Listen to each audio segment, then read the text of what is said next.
Hello and welcome to another episode of Three Things with JR. This one's a little bit different than normal. As you might have realized, I didn't do an episode last week, and I'm not going to have time to do one next week since I'll be at the Austin City Limits Music Festival with no opportunity to sit back in a studio and record. And this week is typically the week that my other show, Small Things Considered, comes out.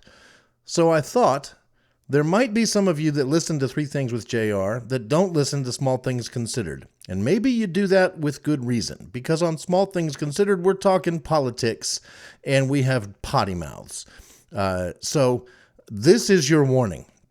If you are not interested in hearing in Gary and my thoughts on the current political stuff happening, you might want to stop listening here in a few minutes. If you are interested in finding out what my other podcast sounds like, here's an example. So, again, listen if you are okay with hearing about politics and plenty of curse words. And if you are not, I'm going to give you a quick three things, and then you probably want to just jump ship. So, this is Three Things with JR. Welcome. I'm going to give you three lightning quick things, and then we'll get on to Small Things Considered. Thing number one. Well, I have been sharing more stuff on Facebook lately, things that I have seen on TikTok and Reels and others, videos that are explaining things about religion, about Kamala Harris versus Trump, and other stuff. And the results have been, I get a lot of thumbs up on a lot of stuff, and I've had idiots from my past making the dumbest remarks possible. I have seen my father arguing online with friends from high school, as well as people I have worked with at Crutchfield. It's been weird. And I think what I'm learning from this is be more selective about what I share and save most of that stuff for the podcast, talking about it here.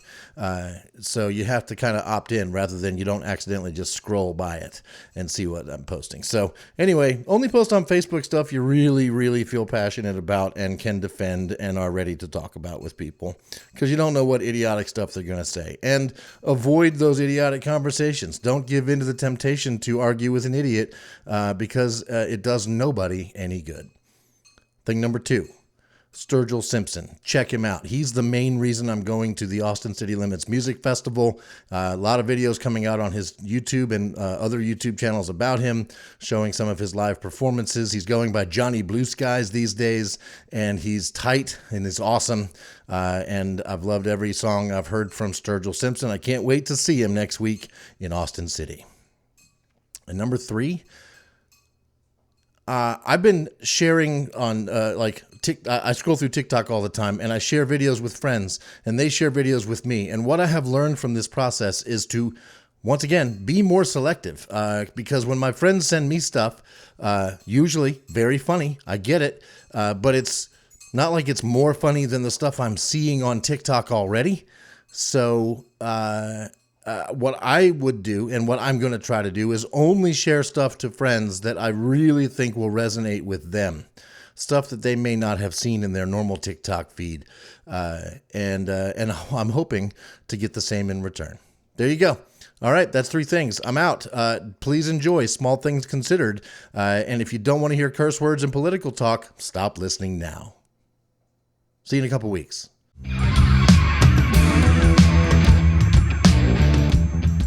All right, we're rolling, and I'm setting a 30-minute timer. Yeah, man, let's do this. Be a quickie. Neither one of us have time for this shit. You are correct, sir.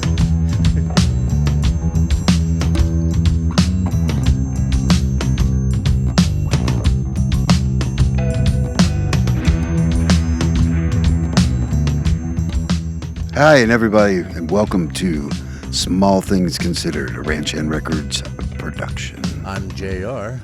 And I'm Gary, and we're here to talk Oh, politics. sorry, that's you were. You said it like Hans and Franz. So We are. Well, let's do that. And I know we're not editing. This is going to be an unedited show, so hey, good luck, everybody. I'm JR. I'm Gary. And we are here to pump You up. There you go. There we go. About politics. Right. You need to get pumped up, people. We're in the home stretch. It's just over a month away that we all get to vote. In fact, we could vote now if we wanted to in a lot of places. Yes, in Early Virginia voting we has can started. vote now. Yes, I was in the food line the other day, and in the checkout line, and this very nice lady comes up to me and she goes, "Did you vote?" Because the voting is right across from the food line. I go, "No, I'm sorry, I did not vote today." And she goes, "I did, and I'm excited about it, and you should be too." And I'm like, "Yes, ma'am." And I didn't ask her who she voted for because I'm a gentleman, And you were And, scared of the answer? and I was afraid of the answer. Yes. But I don't know, man. I gotta tell you. See, during the 2020 election, I was driving all over the state, and everywhere I went was nothing but Trump signs. I mean, in every yard, some yards were covered in Trump signs. Yeah, I you mean, were canvassing all of Virginia at that time selling solar, right? So you got to Yes. see more of rural Virginia than most people get to see. And you were Well, I get to see more of rural Virginia than most people get to see just by walking out my back door. But But in 2020 Trump signs dominated. yes, and leaving my house, Trump signs dominated like nobody's business. I mean, they were.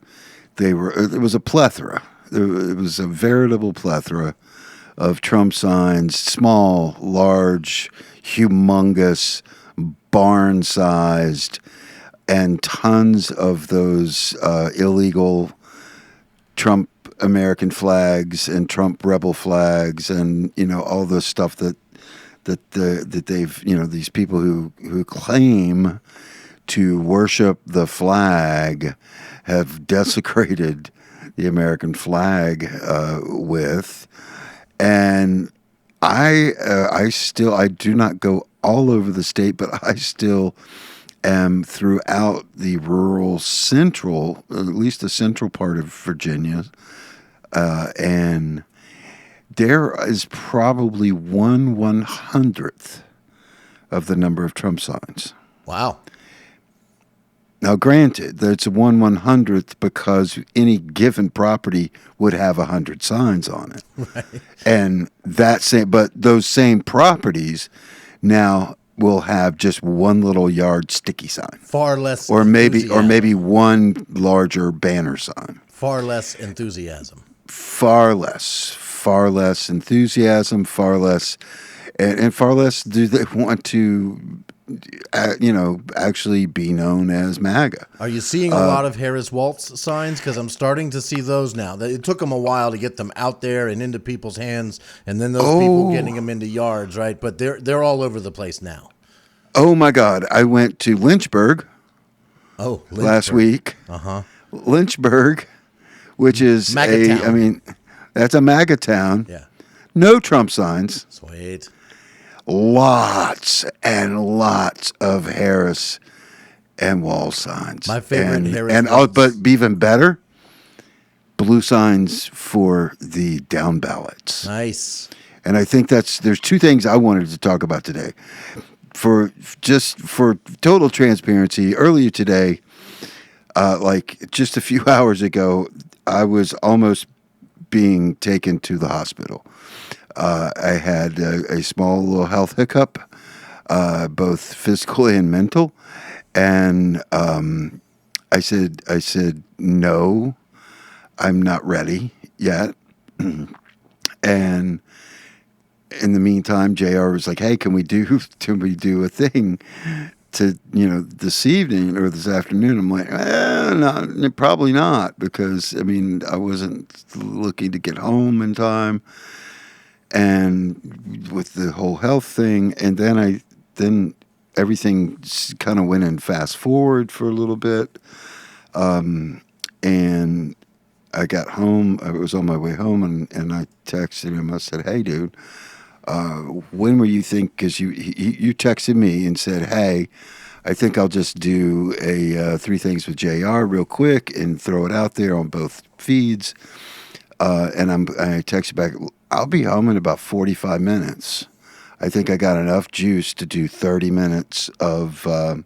Then we got 24 minutes left of podcast. And he goes, well, it's got to be good because we're not editing. We're not going to do anything. And I'm like, okay.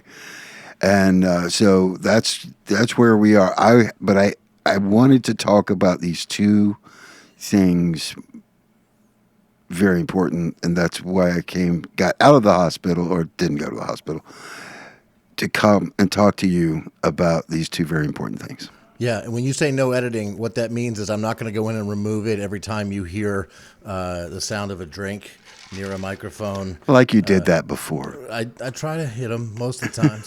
I might remove coughing. That's the coughing. That clap is the sound, so I can go remove it. No more coughs. You'll hear that one, but that's it. Yeah. But yeah, I mean, no, I mean the drink sound has become kind of our thing. We even opened up the Kevin Mack show with the swirl of the drinks because that's what we do. All right, so you've got stuff. I've got a couple things. Let's go. All right, what you got? Well, I thought you were ready to go. Oh, okay. Well, I am ready to go. Let's see, because I want to take it right home right now. Okay. There is some real shit happening in the southeastern United States, and that's called Hurricane Helene. Yes. Okay, and this is and I'm looking on Facebook and TikTok and stuff, and everybody. I mean, the videos are just devastating. They're horrible. Yeah, they're devastating. They're heart wrenching. And then our friend, your friend now, my friend, Jamie Dyer, makes a post. Is like, because he's the philosopher of the group, but he's also very angry about us sending money to Israel. And he's like, we spend all these millions of dollars, billions of dollars sending weapons of destruction or buying weapons of destruction for us to kill people and stuff when we should be putting it toward this. Well, he ain't wrong, but we do put money toward FEMA and then they distribute money in order to be able to get this. Do they need more money? Yes. They could, one B-1 bomber could fund FEMA for 10 years. But the thing that I wanted to make a point of all of that is Project 2025 wants to eliminate FEMA. They want to eliminate NORA. The people that told us that, hey, this is going to be a bad storm. They want to eliminate that because that's, why should we want that? And so because we could build more bombs if we get that, if we eliminated FEMA and NORA and the Department of Education and all these other, quote unquote useless properties of the United States, then why don't we do that? And then we can build more bombs. And so what? People will die. But we're building bombs to kill a lot of people. And that's the Republican side. The Democratic side wants to boost up FEMA so that we could get faster response times, so that we can get, more aid to the people that need it, and quicker, and that's the key. The time factor is the key. These people don't need aid a month from now. They need it yesterday, literally yesterday. And I think they're getting it too, some. And a lot of it is community and a lot of it is state. But, and it's amazing how Ron DeSantis, who, is anti-everything that helps people, is the first motherfucker to put his hand out whenever a hurricane that hits his state that he knew was coming because of NOAA, that he knows that FEMA will help because the Democrats don't restrict FEMA like Trump did. He's got his hand out while at the same time his other hand is in the pocket of 2025 to eliminate all of that. What the fuck? We can't. This is real, people. Tell your brothers, your sisters, your moms, your dads, your uncles, your aunts, your nieces, your nephews, everybody. This is our time. It's one thing to debate how big you want government to be, right? Like, I mean, you could go to the Democratic Socialist side, and it's a huge government doing lots of things to try to even out the playing field for those among us who are have the least amount of advantages in life. And then you could go to the complete opposite end of the spectrum with the littlest government possible, doing as little as possible, intervening in our lives, and letting us do whatever the hell we want, right? And then somewhere in between is probably where we need to be. And that's not what we're debating, is where that line is in the middle. How much do we help? How much do we stand back? No, the line is like all the way to the right with zero help in FEMA and all that versus, yeah, we need to be helping people. And so it's like it's become a binary choice. Like, do you help people or do you build bombs? And it is kind of that simple now. Yeah. It's been laid out. There's no longer the gray area is not existing anymore. Especially since they, went and actually published their game plan. It's like they got no talking points now. Trump's been trying to run away from it, which he tries to run away from anything. Vance can't run away from it because he wrote part of it. So, his name is on it. And so this shit can't, and if you support that, then, hey, more power to you. I can't wait till you drowned because there's no FEMA to help you. Because that's what you deserve. I know that's a terrible thought. It's a terrible thing. I don't hate you as a human, but I do hate what you stand for.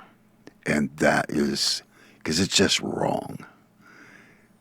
Ignoring other humans and ignoring the rest of humanity because of whatever. I don't care what it is. I don't care if it's your religion. I don't care if it's your pocketbook. I don't care if it's the rest of humanity wronged you yesterday. There's no reason to do that. And that's why, this isn't politics anymore. This is right and wrong. This is what our parents taught us. When politics could be discussed in a reasonable fashion. Your turn. All right, cool. Well said, Gary. Couldn't agree more. Here's what I wanted to bring up today. I have a friend at work who has really taken to listening to this show. And a few shows ago, I forget which it was, we jokingly talked about criticizing Kamala Harris because she, quote unquote, hadn't worked at McDonald's. But then it became clear that we weren't really criticizing her. And my friend was like, oh, good, they're going to be fair and balanced, both sides of the issues, and not just, pushing Kamala no matter what, like she doesn't do anything wrong, like she shits gold or something.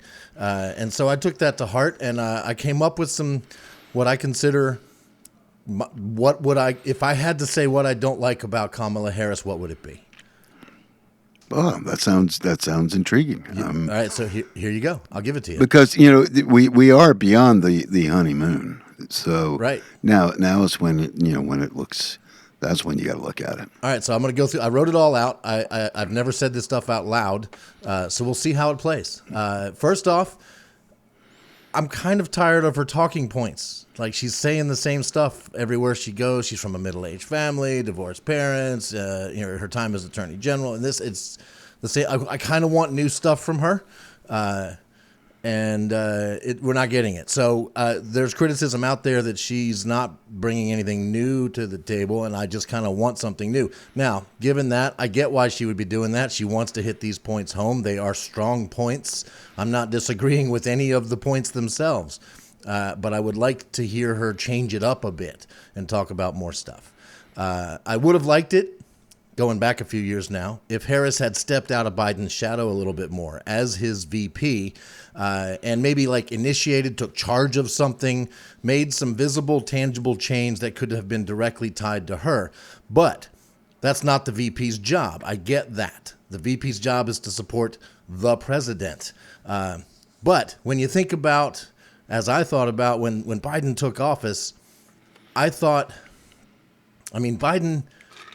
has seemed to be on a path to a second term this whole time, certainly in his own mind, in the mind of the DNC, and likely that's what Kamala thought as well, all the way up until it became obvious that wasn't happening.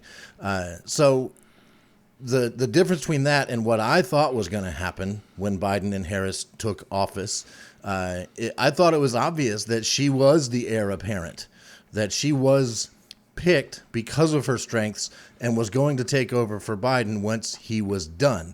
My incorrect prediction was that was going to happen pretty early on. Like he clearly had the leg up to get elected. She had a failed bid in 2020, but he didn't and got elected.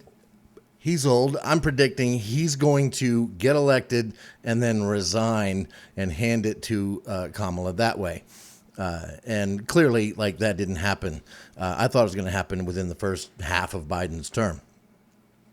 But so basically this left her to do like normal vice presidential stuff, like break ties in the Senate, help legislation through, as they've pointed out, many very good, 3 major points of legislation have been pushed through with her help.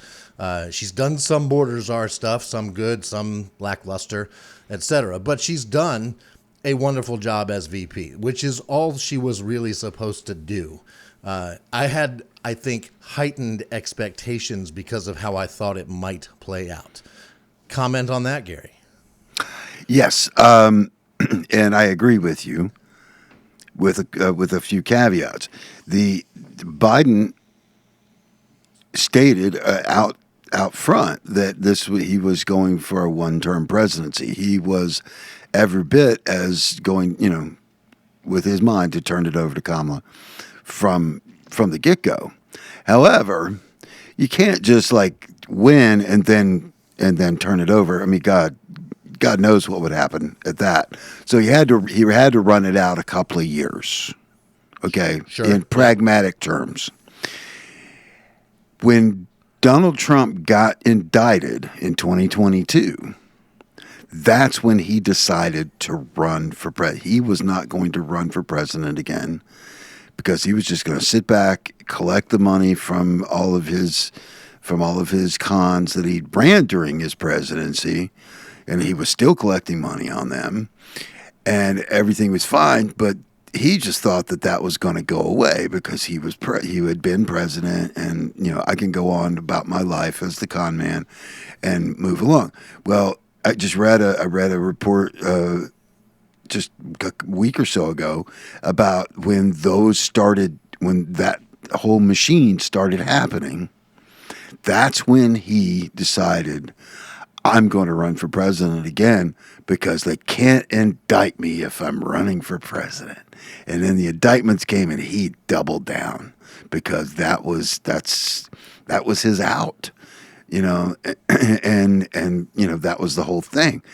And so that is why Biden came back, because Biden was going to step out. But then Biden was back. He's like, well, I got to beat Trump down again, until he realized he couldn't. You hear that, Republicans? The reason you have Biden that you hate so much is because of Trump. It's because of Trump and the whole racist, unite the right sort of side of things, getting a voice that they shouldn't even have in America, creating the whole Charlottesville thing, which was Biden's impetus to get into the race the first time in 2020. And now you had him running a second time because of Trump.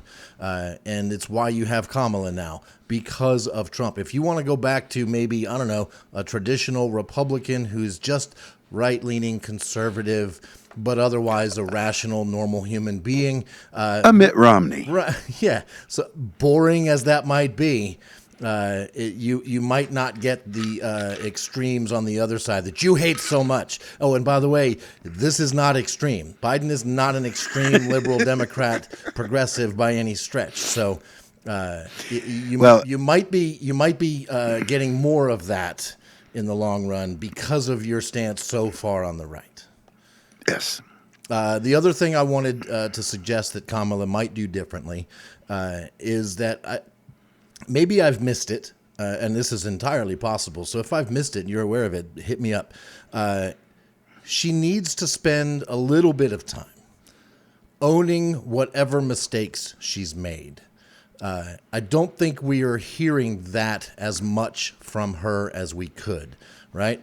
There's criticisms of her time as Attorney General and her lawyer times in California, where there were some wrongful prosecutions or wrongful convictions. That she went after marijuana possession more aggressively than she could have. And these are legit concerns. I haven't heard her come out and say, yes, I've made mistakes. I haven't been the perfect person. Here's what I've done. Here's what I think if I went back and said I would change something, here's what I would change. I want her to do the opposite of what Republicans do. And embrace the mistakes that they have made, that she has made, and use them and publicly as the learning opportunities they should be. This would be a humongous differentiator between her and Trump, just to display a little bit more humility.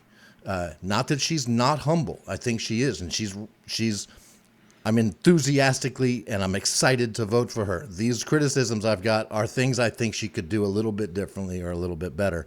But that's what I came up with when I sit down and try to figure out what criticisms could I lodge against Kamala Harris. That's what I got.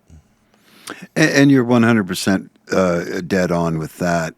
There's a lot of things that as the district attorney, as the attorney general, that she had to do, and I'm sure some of it she had to do while holding her nose because that was the law.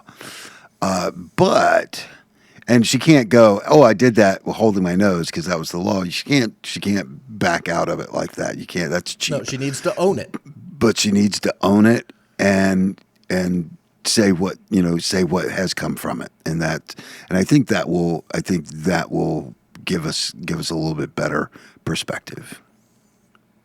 Yeah, the displayed humility is. I think about like the Me Too movement, for example, and how many on the right, when caught up in these things, would just deny. And then you got people like Al Franken, who says, "Yeah, I did some stuff. I'm sorry. I'm going to step down from my job. I'm going to get out of here and get out of the way of government and let it do its job." Even though what I did is nothing nearly as bad as most of what else is going on out here. But I don't want to get in the way of that. And it's that kind of humility is typical amongst liberals and not so typical amongst the right. And let's lean into that and be different and better and own our mistakes as the mistakes they are and learn from them and put that on full display. I mean, in her honor, she has addressed a few of things like yes, that I did that then, and then I learned more, and she has gone to bat for several cases that she either presided over or prosecuted that have come back around, and with better information, she's filed briefs for the defendants. So. This reminds me of religion and science. Religion it doesn't move. It doesn't apologize. It is what it is, right? And then you've got science, and the whole premise, the whole idea of science is that it is constantly updating and changing and evolving once new information comes out. And Trump is like religion, and Kamala should be more like science. New information has come out. Previous thoughts that I've had or conclusions I've come to have been proven wrong. And I'm going to update my thoughts, my actions, my determinations about whatever it is with this new information. And that's why 15 years ago when I did that, I was wrong. I didn't know it at the time, but I was wrong, and I wish I had the information then that I have now. I would have made a different decision. Like exactly coming out like that, I think would be huge. or even to own it. Yes, that was, this was a gray area. Yes, this is now, what was black and white is now gray. I'd still stand by what I did. Right. Even that, just ignoring it can be, it asks more questions. And so that's the problem. So we're down to 4. I wanted to touch on my last one real quick. Go for it. I got a quickie too. Okay. So, and then this came up on when we were talking about Lynchburg.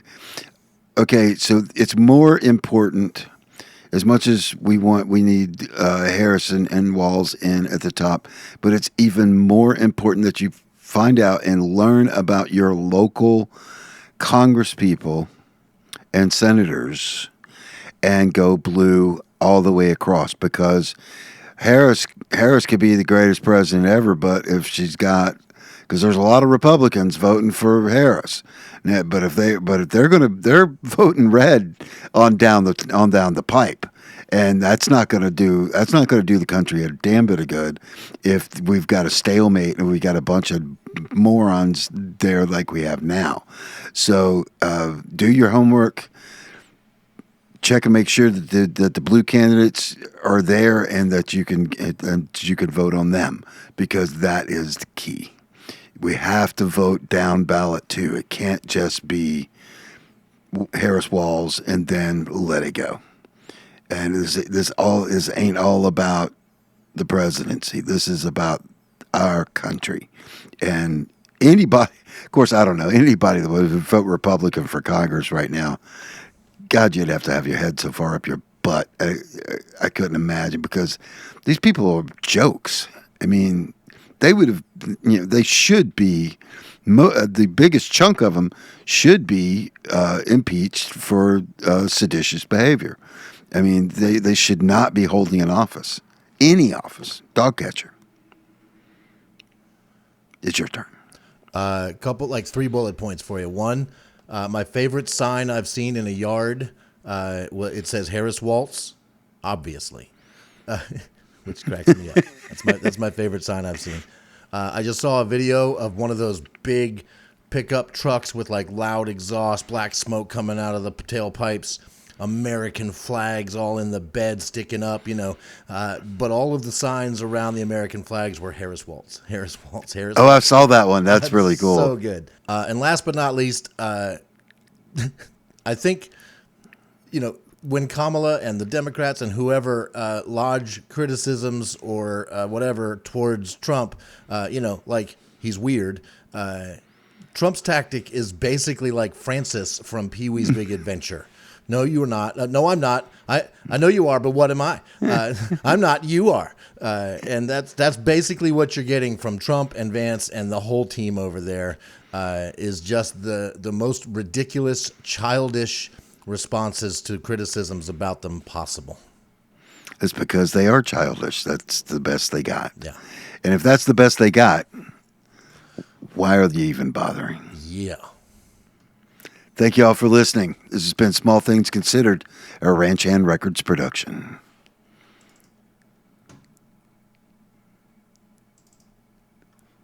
Sponsored by What Is It About You, the YouTube channel where I talk to unique and fascinating strangers and find out what makes them interesting. Find more out at the website, WIIAY.com.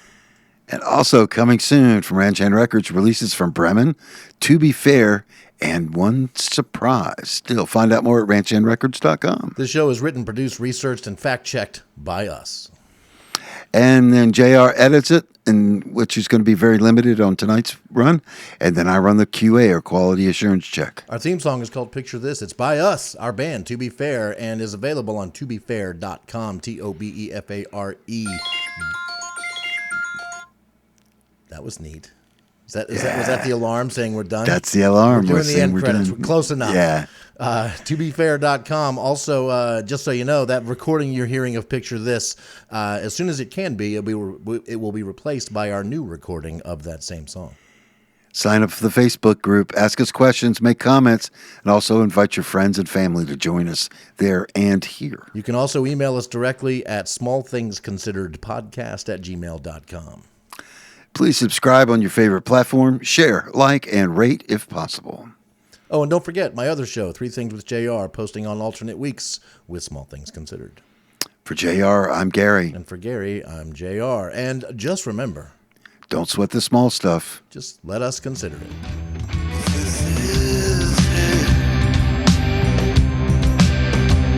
Picture this.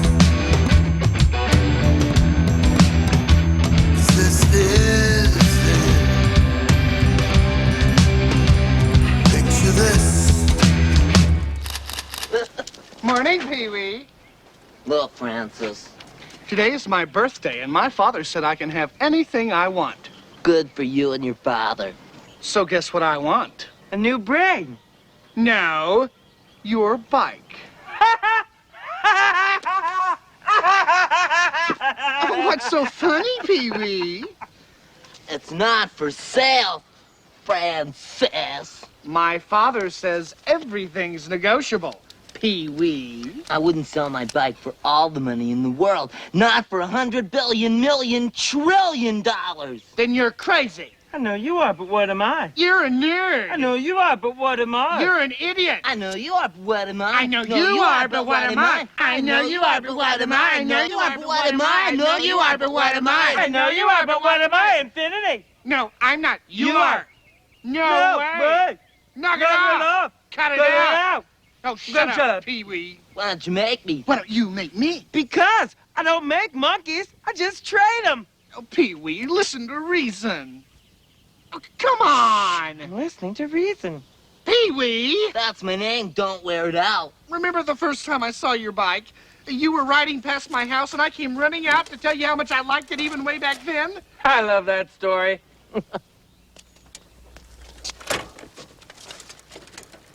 You'll be sorry, Pee-wee Herman.